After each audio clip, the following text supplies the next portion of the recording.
عارف الفرح ده فرح الشرق الاوسط ولا ايه.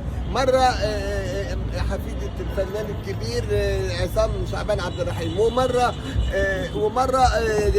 زعلوا، ومره اتخانقوا، ومره طلع، ومره نزل. مش عارف ده فرح ولا مهرجان ولا ايه بالظبط. الحقيقه احنا تعبنا، وانا نفسي تعبت، بقول له استقر بقى وربنا يوفقك. بس الموضوع كده في زي ايه، ممكن اقول لك مش هقول سلطه المره دي، هقول في خلطبيطه كده، كل شويه حوار. ده امبارح كان بيصوت على حماته، بيقول حماته مش لاقيها، ليه راحت فين؟ يعني انا نفسي كنت قاعد قلقان الست راحت فين. واول امبارح السرير اتسرق، واول كان مستخبي تحت العربيه من الناس اللي هتاخد الفلوس بتاعته، واول اللايف بتاعه وقع. ايه يا كروان في ايه بس؟ واحنا كل يوم في حلقه جديده ولا ايه؟ مش كده، ده ولا الف ليله وليله يا كروان، ده انت غلبت تايتانيك يا كروان. يعني حاجه مش ممكن والله. انا مش عارف ايه اللي احنا فيه ده يعني حقيقي.